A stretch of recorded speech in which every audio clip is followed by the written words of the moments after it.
नमस्कार दोस्तों, मैं स्कंद आप सबका अपने YouTube चैनल पर स्वागत करता हूं। आज हम मोशन एंड फोर्स में पार्ट 3 में क्या पढ़ेंगे। पार्ट 3 में रोटेशनरी मोशन पढ़ेंगे, जो कि हमारा जो on the basis of path पे थे गतियों के प्रकार में, उसी में घूर्णन गति है। क्या है? रोटेशनरी मोशन। चलिए, रोटेशनरी मोशन पेपर के हिसाब से बहुत ही इम्पोर्टेंट है। आइए समझते हैं। देखिए, मान लीजिए कोई पिंड है, ठीक है, और अगर इसकी एक्सेस की बात की जाए तो देखो ये एक्सेस माने अक्ष। तो हम कह सकते हैं जब कोई पिंड अपने एक्सिस के चारों ओर गति करता है तो उसको हम बोलते हैं क्या? घूर्णन गति।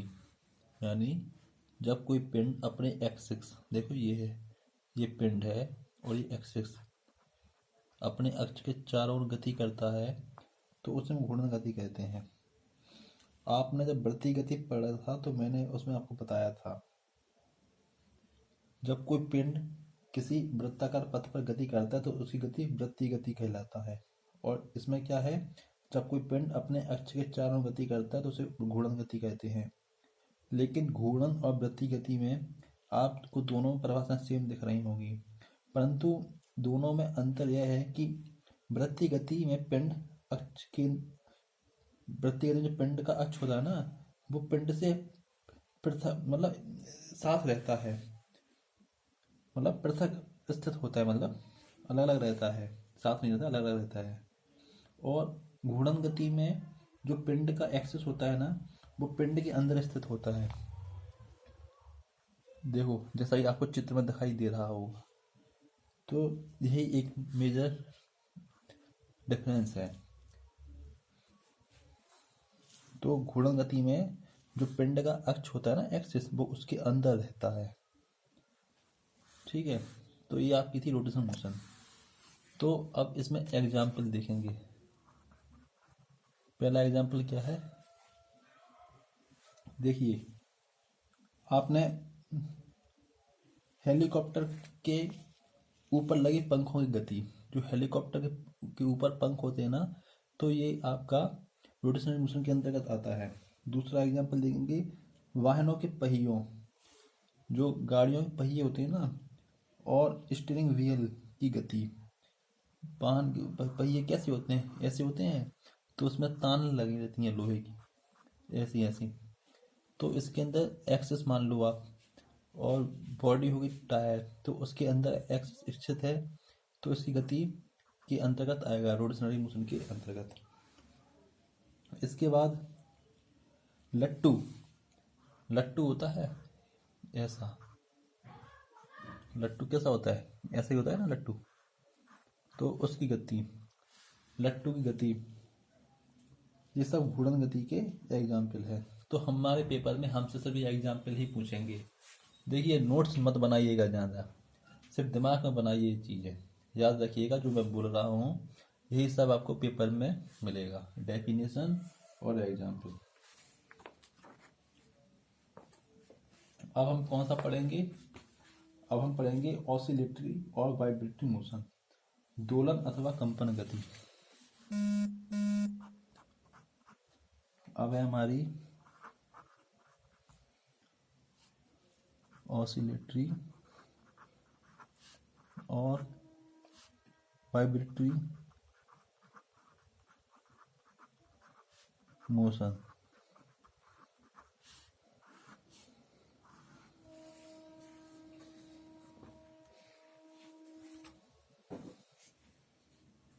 देखिए, आपने कभी घड़ी का पेंडुलम देखा? ये है घड़ी, ठीक है, इसका ये पेंडुलम है, ठीक है। तो ये घड़ी का है, घड़ी है ये, और ये पेंडुलम, घड़ी और पेंडुलम। तो इसकी जो मीन पोजीशन होती है ना, इसकी मीन पोजीशन मान लो ये है, तो ये मीन पोजीशन के आगे पीछे, मतलब आगे और पीछे गति करता है, और ऊपर नीचे, ऊपर नीचे मतलब यहाँ, मतलब लोलक ऐसे जब घूमता है, ये मीन पोजीशन यहाँ से चेंज होती है स्थिति, और आगे पीछे गति करता है। तो इसे इस पिंड की दोलन अथवा कंपन गति कहते हैं, ऑसिलेटरी और वाइब्रेटिंग मोशन कहते हैं। कुल मिला के ऐसे right to left, left to right, मतलब तो इस प्रकार गति को हम दोलन गति कहते हैं। जैसे घड़ी के पेंडुलम की गति, जैसे आपने स्प्रिंग देखी होगी, स्प्रिंग के हम एक सिरे को पकड़ लेते हैं और दूसरे सिरे को खींचकर छोड़ देते हैं, स्प्रिंग की गति क्या है, ये ऑसिलेटरी मोशन है। स्प्रिंग को आप चाहे ऊपर से पकड़ो या ऐसे पकड़ो साइड से, तो ये स्प्रिंग की गति हो गई।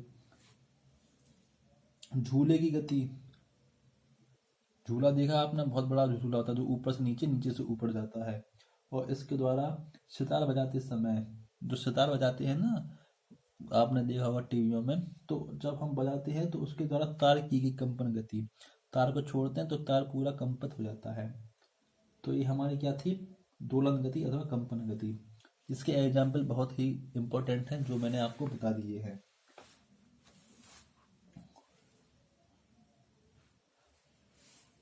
अब आता है आपका क्या, अब हमने कौन सा पार्ट रह गया था आपका, on the basis of repetitions, माने पुनरावृत्ति के आधार पर गति।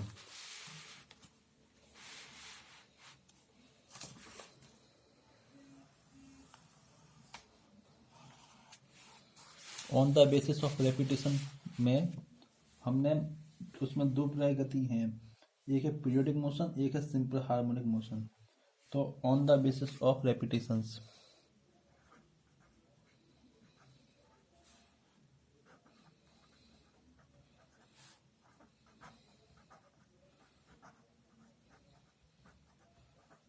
On the basis of repetitions, पहली गति है आपकी periodic motion,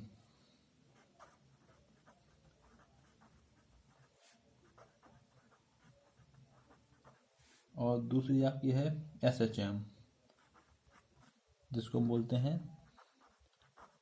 simple harmonic motion.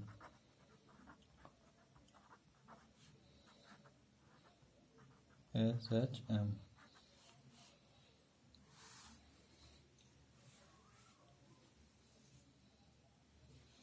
तो पहले हम बात करेंगे पीरियोडिक मोशन की, अलग से हेडिंग लगाएंगे, पीरियोडिक मोशन, आवर्ती गति। देखिए ये घड़ी है, ठीक है, ये इसमें बजा है 12, इसमें बजा है 6, ये है 3 और ये है 9। देखो जैसे मान लो 3 बजा है तो इसका रेपिटेशन होगा, कभी 4 पे आई, कभी 5 पे आई, कभी 6 पे, 7 पे, 8 पे, 9 पे, 10 पे, 11 पे, 12 पे, 1 पे, 2 पे, 3 पे। तो ये क्या हो रहा है, मतलब एक पिंड है, मान लो घड़ी को पिंड मान लेते हैं, और एक ही पथ, मतलब देखो एक ही डायरेक्शन है, मतलब क्लॉक एंटी क्लॉक वाइज और क्लॉक वाइज, मतलब दक्षिणावर्त और वामावर्त मान लो गति कर रही है, और एक निश्चित समांतराल में, मतलब एक टाइम में, तो वो गति कर रही और रिपीटिशन भी हो रहा है। जैसे 3 एक बार दोपहर का बजा है और रात में भी बजेगा, ऐसी 12 दोपहर बजा है, रात में भी बजेगा।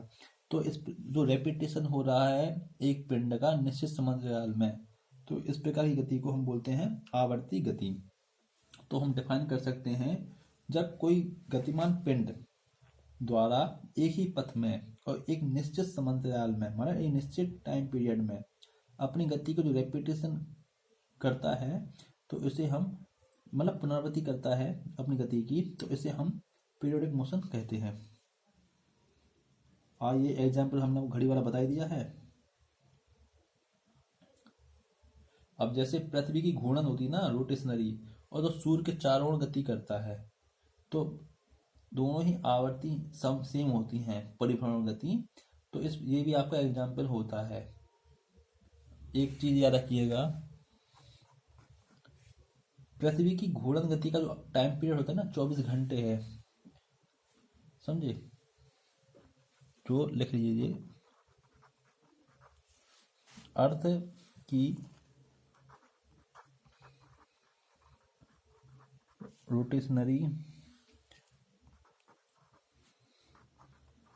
मोशन का टाइम पीरियड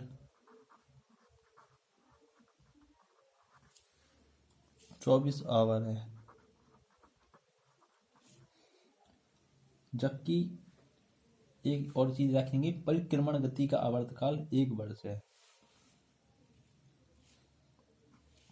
1 ईयर है। परिक्रमण गति होती है ये हम आपको SHM में बताएंगे, सिंपल हार्मोनिक मोशन में। 1 ईयर है आवर्तकाल, ठीक है। 1 ईयर मतलब 365 दिन। तो ये थी हमारी पीरियोडिक मोशन। मैं आशा करता हूँ कि आप लोग समझ गए होंगे पीरियोडिक मोशन। अब हम बात करते हैं SHM, सिंपल हार्मोनिक मोशन। इसका तो चैप्टर ही है साथ में बहुत बड़ा, जिससे सिर्फ एग्जाम्पल पूछते हैं पेपर में।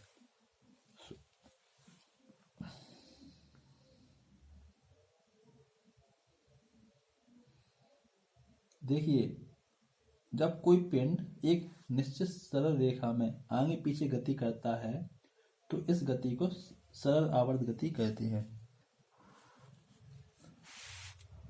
यह है डायग्राम।